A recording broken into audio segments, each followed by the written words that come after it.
A couple weeks into that last weightless summer after high school, I felt like I could breathe for the first time in years. No assignments, no bells telling me where to be, just Wyoming sky and the kind of plans you say out loud because it makes them feel real. Around here, we have this half-joke, half-tradition. You drive out to the plateaus with your friends and climb one like you're proving you deserve the freedom you keep talking about. It isn't official, and maybe it's only a thing at my school, but we treated it like a rite of passage anyway. There were 4 of us, me, Alex, Nick, and Jack. We'd been a unit since middle school, summer birthdays and broken bike chains and late-night group chats. Alex had the Jeep, a green one she doted on like a pet, and since she didn't drink, she volunteered to drive. We tossed day packs in the back, stuffed a couple of beers into the mesh side pockets for the summit, and headed for Flaming Gorge before swinging south to the plateaus. The lookout was the kind of quiet that makes your throat feel bigger. Wind on the ears, a hawk a long scream away, light bouncing off water in bright, twitching shards. We took photos, tried poses we'd never post, laughed at nothing, then piled back in and rolled out along Highway 141. When the rock appeared, huge, layered, shoulder-like, we all said some version of there. Alex nosed the Jeep into a gravel pullout. The engine ticked as it cooled. Heat shimmered above the hood. The climb wasn't technical, more of a steep scramble with enough ledges and pockets to make you feel competent. Alex led, because of course she did. I followed, palms chalk dry, the rock warm but not hot. Above us, the sky felt nearer than usual, like if you jumped you'd hit it and leave a thumbprint. We reached the top in about 15 minutes and sprawled out on sun-warmed stone, the 4 of us arranged like punctuation around a sentence too long to diagram. We cracked open the beers. They tasted bigger at that height, foam sweet and metallic in the same breath. We traded gossip, exaggerated the future, picked at old jokes, and watched the horizon perform its slow illusions. I was leaning back on my elbows when I noticed the red truck.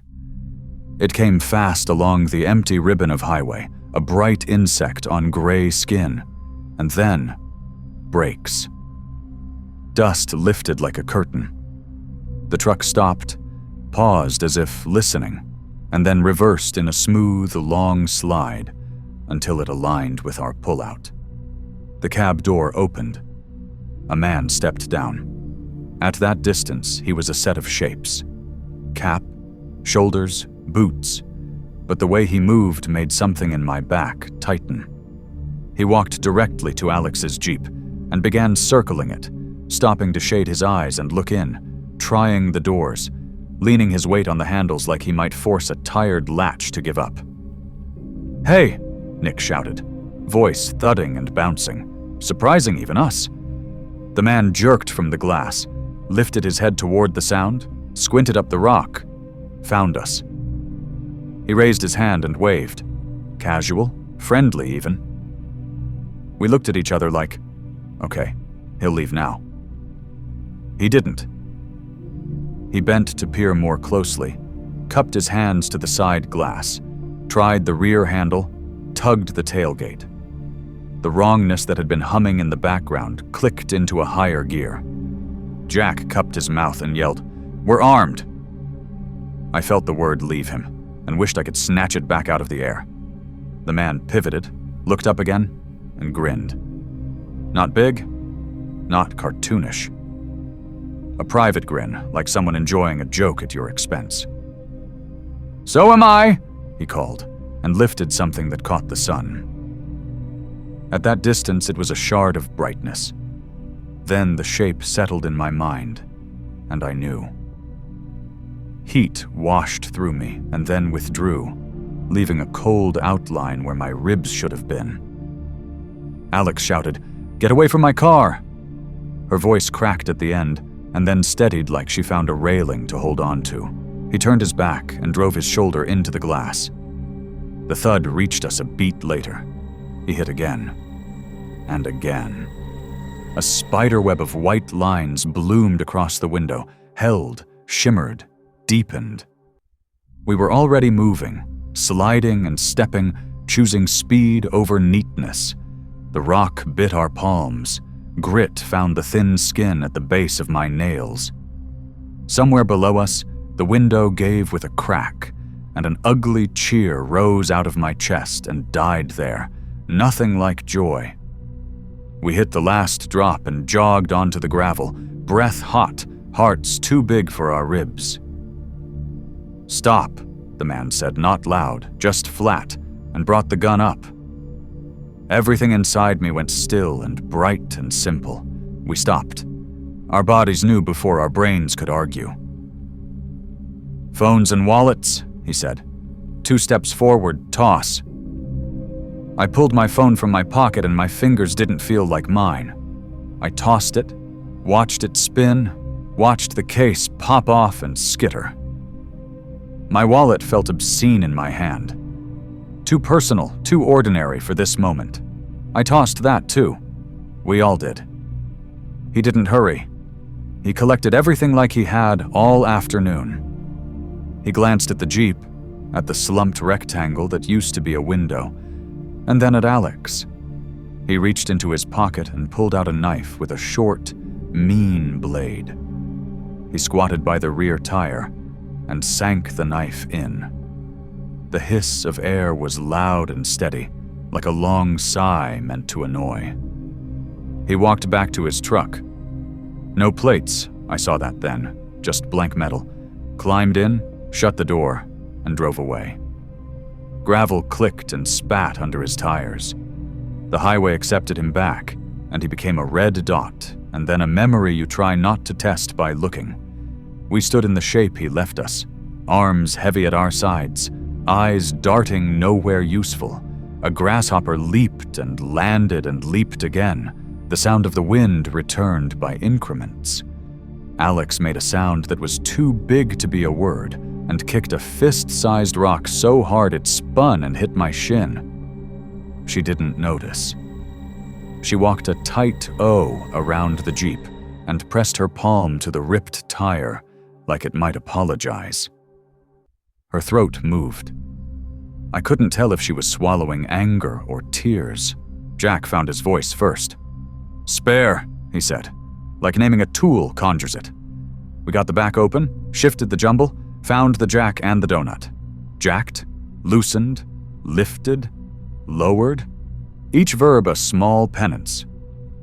Twice I looked up the highway and thought I saw dust. Twice it was nothing. When the spare was on, the Jeep looked wrong, like a person in shoes that don't match. We rolled out, eyes flicking to the mirrors every few seconds.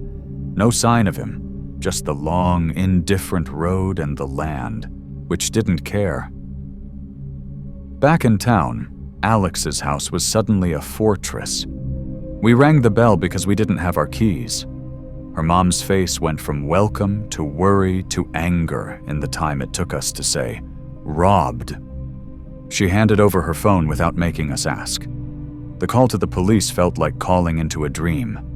Our details went in and came back as phrases, "No plates? Older male? Near Route 80? We gave them everything. We didn't have enough. "We'll keep an eye out," the officer said. And I believed him, and also didn't. We never heard back.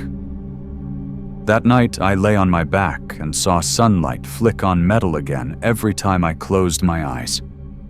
My brain replayed the part where he lifted the gun, and then made new versions, where he didn't just lift it. I'd tell myself to stop, and my brain would nod, and then do it again.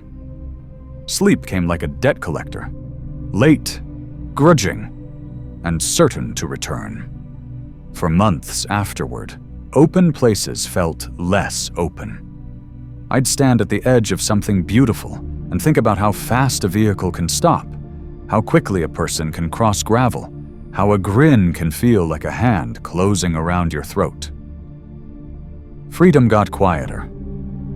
It didn't leave, I wouldn't let it, but it walked closer to the road, and it watched for dust.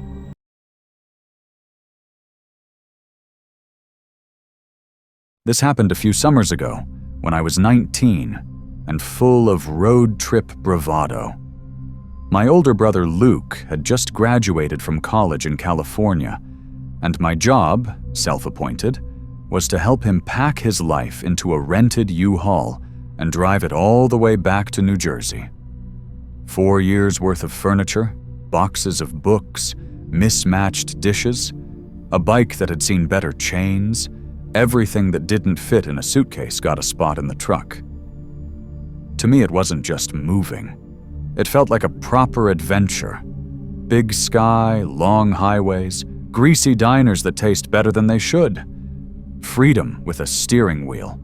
We could have taken the straight shot east, but Luke wanted the scenic line on the map, the one that bends down past Zion and the Grand Canyon before curling back toward Texas. I didn't argue. I wanted desert sunsets and canyon air so dry it made your knuckles creak. For the first few days, that's exactly what we got. Zion's cliffs felt like somebody had paused an ocean mid-wave and turned it to stone. The Grand Canyon looked less like a place and more like a thought too big to finish. We camped one night, and the quiet was so loud I could hear my own pulse. I remember thinking, this is how grown-up feels. Before we left, though, our dad had given us a simple rule that he repeated enough times to turn it into a superstition. Don't stop in New Mexico unless you absolutely have to. Stick to the big stations. Stay on the interstate. If you need gas, wait for Texas. It wasn't that he thought the whole state was trouble. It was the stories he'd read about travelers getting steered off course and robbed in the empty spaces between towns. We promised we'd follow the rule. The U-Haul had other plans. It drank gas like it had a hole in its throat. We watched the needle slide down faster than it should have, and somewhere past the Arizona line, the gauge fell below a quarter with 40 miles to the next marked station. We did the math, did it again, and decided to gamble small instead of gambling big. We'd pull off at the next town, fill up, and get right back on the highway. The place looked like it had been left on a low shelf for too many summers. A main street with paint peeled off in long curls, sun-bleached billboards, a handful of parked cars tilted like they'd been set down in a hurry and forgotten. It wasn't hot enough to explain the emptiness, but the streets had that mid-afternoon hush you get in desert towns. Doors closed, curtains pulled, voices kept in kitchens. A gas station sat at the edge like it was trying not to be part of the town. 2 pumps, a squat convenience store, a Coca-Cola sign that had gone pink with age. Luke pulled in. I stayed in the passenger seat and watched a man lean against the store's wall, smoking and squinting at us through the kind of sun that makes everything look a little mean. He didn't blink much. He didn't look away. California plates on a moving truck tend to make you conspicuous. I told myself that was all it was. Luke filled the tank. The hose thunked. The numbers climbed. The smoker kept watching. Once the cap clicked and the receipt spit out, I expected relief. Instead, the quiet felt heavier, like the air had turned to cotton. We pulled away from the pump and pointed the hood toward where we could literally see the interstate cutting across the far side of town. That's when the strange part started. Every road we took bent wrong. We'd drive toward the highway, and the pavement would curve away from it like a magnet facing the wrong pole. A street would look open, and then dead end at a chain-link fence or a gate with a rusted lock and no sign. The GPS tried, then gave up, then tried again, rerouting us to roads that either didn't exist anymore or had never been more than a line on someone's optimistic map. Twice we circled the same block without meaning to. The interstate stayed in sight the way a ship stays in sight when you're swimming and not getting any closer. Luke clenched the wheel until his knuckles went pale. "Screw it," he said. and swung us into the gas station again. I'm just going to ask. I hated the idea so much I could taste it. We'll figure it out. We're burning daylight, he said, which was true. He killed the engine and hopped out. I watched him go in. The smoker was gone. The windows threw back our reflection like a bad omen. Those 3 minutes felt long enough to be measured. When Luke came out, his expression had that flat, stretched look people get when they're trying not to show that something they heard slid under their skin. He got into the driver's seat before he talked. Directions? Yeah, he said, but his voice sounded like it didn't want to agree with the word. Guy says the on-ramp we need is closed. Says we've got to go 17 miles the other way on back roads and loop around. 17 miles. Away from the highway we can see? He nodded.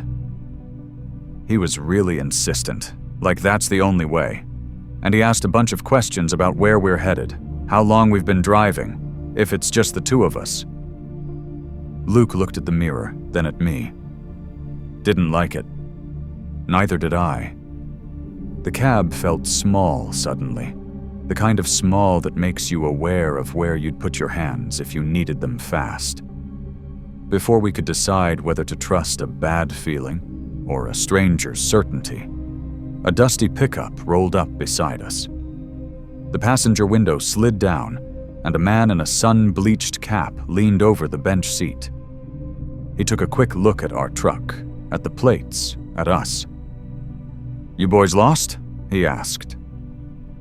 Luke didn't answer right away. We've both got that habit. Give the quiet a chance to tell you what the noise would get wrong. Finally, he said, "We're trying to get back on the interstate." Clerk said to head the other direction and take some back roads. The man's eyes changed. Not bigger, not wide, just focused, like he'd just spotted a snake in the grass. "Did he?" he said, flat as a tabletop. He rubbed his jaw, then shook his head once. "Don't take that road." He said it like an order. Not loud, not dramatic, heavy enough to set the air. Luke frowned. "Why?" "Because it dumps you into the middle of nowhere," the guy said. "And out there, nowhere belongs to whoever decides it's theirs that day. You're in a moving truck with out-of-state plates. You look like you've got stuff. You look like you don't have friends here. You'd be doing introductions you don't want to do." He pointed past our hood toward a side street we'd already tried. "Take that one," he said. "About a mile and change. Hard right where the pavement looks like it gave up. There's a gravel cut that runs behind a scrapyard. Follow it until it stops trying to shake your teeth out. You'll see a stupid little sign for an on-ramp that looks like a joke. It ain't. That'll put you back on the interstate." I opened my mouth to ask how he knew all that, but he kept talking, like he wanted to put the words into our heads before we could argue. "Don't stop for anyone. Don't let anyone wave you down. And if you miss the turn, don't go looking for it. Come back here and try again." He lifted 2 fingers off the wheel in a half salute and rolled up the window before we could thank him. The pickup rattled away like a dog that had done its job and didn't need a pat. Luke and I looked at each other. We have this brother language that doesn't need words. It said, "We're not idiots today." He started the truck. We pulled out. The street he'd pointed at looked like all the others until it didn't. A block in, the asphalt turned patchy, then tired, then more suggestion than road. We crawled past a line of cinder-block garages with doors painted in colors that didn't exist in nature. Faded teal, bruised yellow. A dog barked from behind a fence and didn't sound like it had ever been petted. The right turn looked wrong on purpose. Broken shoulder, a gouge where rain had chewed out a trench, a faded sign lying on its back in the weeds. Luke took it anyway, slow enough to feel each stone argue with the tires. The gravel path was a rattle and a hum, a handful of change in a coffee can. We crept. I watched the mirrors the way you watch a dark doorway. The cab smelled like dust and warmed up upholstery and the sharp tang of our own nerves. Twice I thought I heard another engine. Twice it was the truck's own voice thrown back at us from the ditch. Then the path widened, folded forward, and spat us into a short stretch of honest road. On the left, a sheet metal fence. On the right, a slope with the last of the scrub clinging to it. And ahead, a narrow, ridiculous sign with an arrow so small it might as well have been a wink. Luke blew out a breath I hadn't realized he'd been holding. "You've got to be kidding me," he said, grinning in a way that wasn't joy so much as disbelief. We rolled up the ramp, merged onto the interstate, and the regular world rushed back at 65 miles an hour. Semis, minivans, a convertible with 2 kids laughing at nothing. Luke set the cruise and didn't say anything for a while. Neither did I. 10 minutes later, when the town was just a bend in the mirror, he said, "You believe the clerk or the guy in the pickup?" "I believe how my stomach felt," I said. "And I believe anyone who tells me not to introduce myself to nowhere." We laughed, a little loud, like we'd finally been allowed to. But the laugh had edges. I kept seeing that town like a picture that refuses to focus. Faded signs, the smoker's stare, the way the roads convinced you to trust them and then slid you sideways. The feeling that something was waiting for us to choose wrong. We crossed into Texas before sunset and pulled into a station where ladies in church dresses bought fountain drinks, and the cashier asked us how our mama was. The light got soft and gold across the flat, and the truck hissed the way tired things do when they get to rest.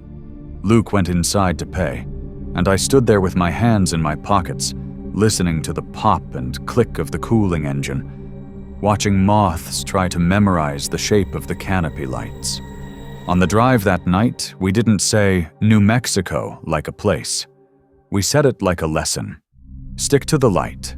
If the road starts acting like a suggestion, turn around.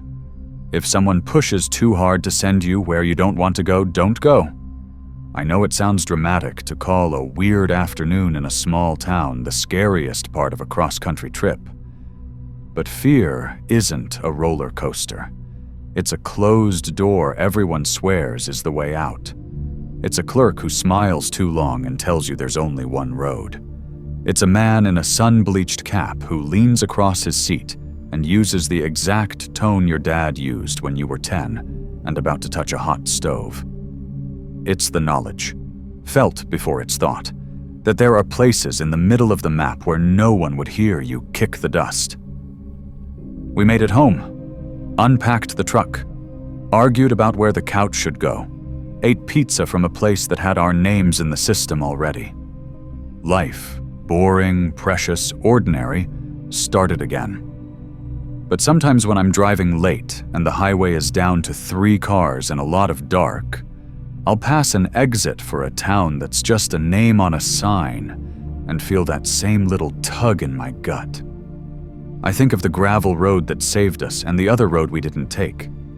I think of the word nowhere and how many people it can hold if somebody decides that's what it's for.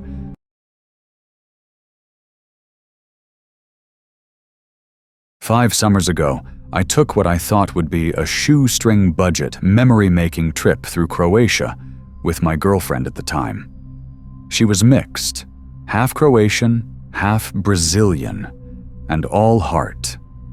For as long as I'd known her, she'd talked about visiting the coastal town where her grandmother grew up. We couldn't afford much. Our plan was simple: cheap buses, cheaper rooms, and an even cheaper diet of bakery pastries, grilled fish, and markets. We'd end the trip with 2 nights in her grandmother's old port city.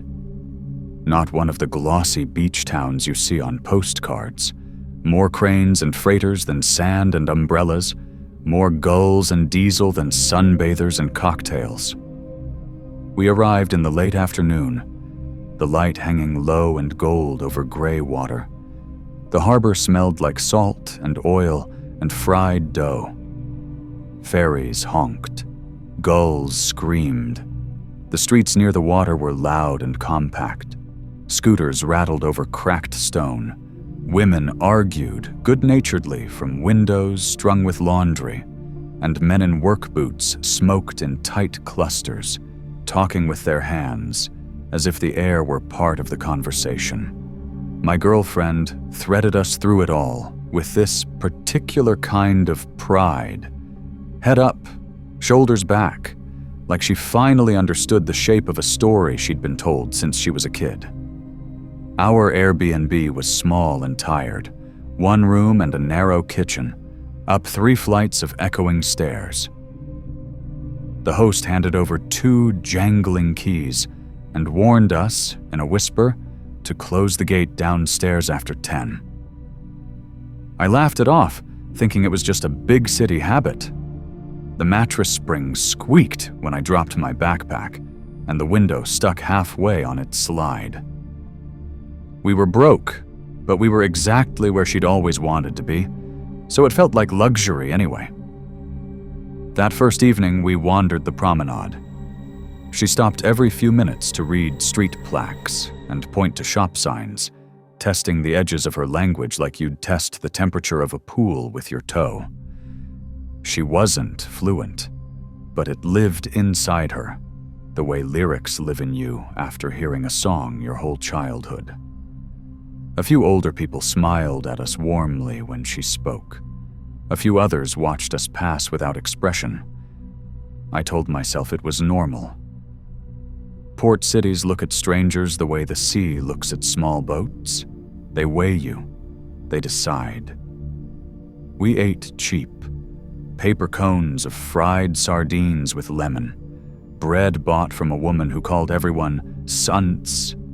Little cups of dark coffee that made my hands shake. We went to sleep early with the window open, listening to the rip and slap of water between hulls and the rise and fall murmur of people below. Sometime around midnight, a group of voices erupted in the alley with that brittle, hard laughter you feel in your teeth. It went on, then drifted off, and I told myself cities never really sleep. The next morning was hot, early, the kind of heat that sits on your shoulders. We walked away from the waterfront to find something more local. That was our phrase for everything we couldn't afford. If it was cheap, it was authentic. If it was a little rundown, it was real. I don't say that proudly now. We crossed streets where the lines had faded to pale ghosts. The buildings leaned toward each other like tired men in conversation. At an intersection where vines ate a chain-link fence, she stopped and checked her phone, then pointed down a side street so narrow a parked scooter took up half of it. We found the restaurant because we could smell it before we saw it. Garlic sizzling in olive oil, the hot iron sweetness of grilled fish, a whisper of dill or parsley. It wasn't really a restaurant, the way tourists think of one, more like a long room with 5 wooden tables, a counter with a glass case of fish laid on crushed ice, and a chalkboard where someone had scrawled a menu in script so slanted it looked like it might slide off the board. A fan ticked in the corner like a lazy metronome. A TV in the back played the news with the sound turned low. We settled at a table near the window. The owner, a woman in her 50s with flour on her black dress and the kind eyes people earn by feeding others, brought bread still warm in a basket and a small plate of olive oil so green it looked like a secret. We ordered grilled mackerel, a little pasta with clams, house wine that cost less than water. When the bread hit the table, I tore off a piece too big and whispered, "Okay, you were right." And she smiled like she'd won a bet with the universe. We were halfway through the meal when the door opened and 5 men walked in. I noticed their boots first, heavy, scuffed, stained with a blend of oil and something blacker. And then their hands, rough and nicked, and then the way the room shifted around them. The owner's eyes flicked up, the fan seemed suddenly loud, the TV suddenly quiet. They took the table 2 over from us, and the man who sat closest to me drummed his fingers on the wood with a metallic ringing sound. Later, I would swear there was a ring with a square face on his middle finger, the kind of ring that sits like a decision. My girlfriend kept eating, but her shoulders tightened a fraction. I didn't register it then. I should have. They started talking in low voices that tumbled and overlapped. She tilted her head and looked past me towards their table. She has this habit, always had, of listening with her whole face. Brows drawn slightly in, eyes not staring but held, as if sound were a thing you could keep from escaping. I ate, pretended not to watch them, but I watched them anyway. One of the men wore a jacket, even though it was too hot. Another had a small scar that pulled the corner of his mouth into a default smirk. Their laughter came late and sharp, like a bottle cap popping off. My girlfriend set down her fork without a sound and said, very softly, "We're leaving." I blinked. "What? Why?" "Now," she said, still looking past me. Her voice had a thread pulled taut through it. "Don't look. Get up. Put money on the table. Don't count it." My first dumb instinct was to argue, to ask for reasons like reasons would make danger fair. But something in her tone reached my body faster than it reached my mind. I folded a handful of bills. They stuck to my fingers with garlic and oil. The owner's eyes flicked to us, and then away. We pushed back our chairs. The scrape of wood on tile sounded like a door being dragged over stone. I could feel the 5 men turn toward the movement without seeing them. The air changed. That's not poetic, it really did. It thickened. We stepped outside. The street was a ribbon of shadow between the buildings. Heat rose from the stone. She took my wrist, not my hand, and said, "Walk." "What did they say?" I whispered, because of course I asked, because of course I wanted to be told I was overreacting. She answered without looking at me. "They said they'd separate us. They said someone named Luca would know what to do with me. They said it like they've said it before." We reached the corner. I made the mistake of glancing back. All 5 were in the doorway now. 3 stepped out, then the other 2. No rush, no performance, just certainty. One of them said something to the man with the jacket, and the man laughed through his nose the way people laugh when they have all day. "Run," she said. "Run now." We ran. It wasn't a dramatic sprint at first, more like an argument with speed. Our bags bounced hard against our hips. The street sloped down, then up. A cat shot across our path and disappeared under a car. Behind us, footsteps, heavy and blunt. 1 pair, then more. The sound of men who don't worry about being quiet. We turned left, then right, then left again, guessing at a grid that wasn't a grid. The buildings pressed closer. A motorbike tried to squeeze by and we flattened ourselves along a wall. A woman watering a plant on a windowsill looked down at us, and then looked away. "Center!" my girlfriend panted. "Get to the center." "How far?" "Far." We cut through a courtyard where laundry flapped like flags of surrender. A metal gate stood half open, then refused to open more, and my belt caught and scraped with a sound that made my teeth ache. We doubled back. Footsteps pounded the next street over, and to our left, another set answered, like 2 streams trying to meet. I realized then that we weren't just being followed, we were being herded. My fear found a second shape inside it. We pushed down a narrow lane that dead-ended at a door painted the sickly green of hospitals. A handwritten sign was nailed into the wood at shoulder height, letters scratched in a hurry. It could have said "No entry," or "Good luck," or "Welcome home."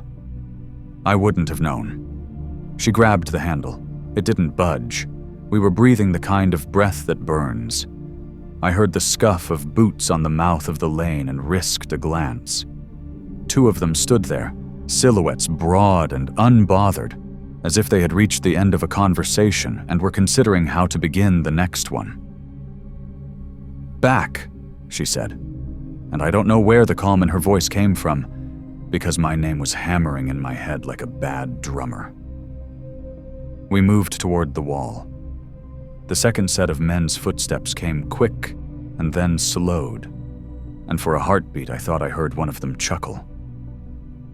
I don't know if that part is real. Fear adds sounds. From somewhere to the right, a trash-filled alley, a doorway, I don't know, came the slam of a shutter and a man's voice, old and angry, barking a word that made both groups of footsteps stop for a beat. That tiny pause was the space we needed. She pulled me sideways through a gap between stacked crates, ducked beneath a line hung with ragged towels, and we popped into another street like we'd stepped through a trick wall. We ran again. The city changed around us in increments. Shadows grew shorter, buildings lifted and loosened, the lanes widened into streets and the streets into roads, cars, traffic, a bus coughing black, the sound of a fountain I hadn't realized I was running toward. We burst into a public square where a dozen people ate ice cream and squinted at their phones. The sun hit us full in the face. We stopped abruptly because stopping felt like the only way to make anything make sense. My throat was raw. My heart tried to escape my chest. I felt my pulse in my palms. I turned and looked back across the street we'd just come out of. 2 blocks away, the men had stopped. They stood not exactly hidden, but hugged by the corner like it knew them. One raised his hand to shade his eyes. Another put a toothpick in his mouth. That small cruelty, the toothpick, has stayed in my head the way a song hook does. They watched us watch them. And then, as if timed to a bell I couldn't hear, they turned and walked away. We crossed the square on legs that didn't feel like legs, and collapsed into the first cafe with empty seats. The waiter came with glasses of water before we asked, because he had seen people arrive like us before. My girlfriend's hands shook so hard she couldn't hold her glass steady. She whispered, "Sorry," to no one in particular, and closed her eyes. When she opened them, the whites were yellowed from tears. An older man at the next table, a short, compact man with the posture of a retired sergeant and a face mapped with years of sun, leaned a little closer and said in English, "You run very fast." I let out an ugly laugh that wanted to be a sob and said, "We had help." Fear. He nodded like we'd made a decent point. Then he asked, "Where you go?" My girlfriend answered in Croatian. Whatever she said made the corners of his mouth go flat. He glanced over my shoulder in the direction we'd come from, and then back at us. He lowered his voice. "Not safe. Those streets not for you, not for anyone who is not, how do I say, invited." He tapped 2 fingers against the table. "Do not go back. Not even today. Not even for a look. You understand me?" I nodded because I didn't know what else to do. My girlfriend asked him a question I couldn't follow. A stream of syllables wrapped in fear. He put a hand up halfway, palm out, like he could stop a thought with that gesture alone. He said something short and final in Croatian, and then in English added, "Police know." Everyone knows, but... He lifted his shoulders and dropped them. A 1-second shrug that said everything and nothing at once. He put money under his cup and left without finishing his coffee. We sat there until the water grew warm and the sweat on our backs dried into a cold, itchy film. I kept trying to put the world back into an order that made sense. People at other tables laughed. A child dragged a stick across the stone and drew a line that led nowhere. A dog slept with its head on its paws. The fountain burbled. The bus coughed. The sun pretended it hadn't watched anything happen at all. We did not go back to the restaurant. We did not take the streets near it.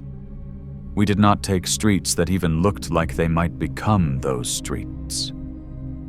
We walked the long way around, along the water where the air smelled like rope and metal, past kiosks selling postcards with beaches that did not exist here, under the watch of cranes that looked like long-necked birds frozen in mid-question. We bought groceries and returned to the apartment before the shadows began to stretch. We locked the door.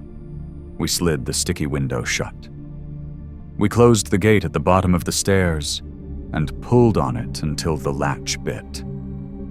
Then we pulled again. That night, the alley performed its usual opera: voices, scooters, laughter, a bottle breaking. But underneath it all was a seam of something more deliberate. Footsteps that paused beneath our window and then moved on. A car that idled too long. 2 short whistles that might have been nothing. I lay on my back and stared at the ceiling crack that bent slightly, like an elbow. She slept in bursts, flinching herself awake, and finally turned on her side and whispered. I knew that word. Her voice was gentle in the dark, the gentlest it had been all day, as if softness were a small rebellion. Odvojiti. It means to separate. They said it like it was a plan, not a joke. I hate that I knew it.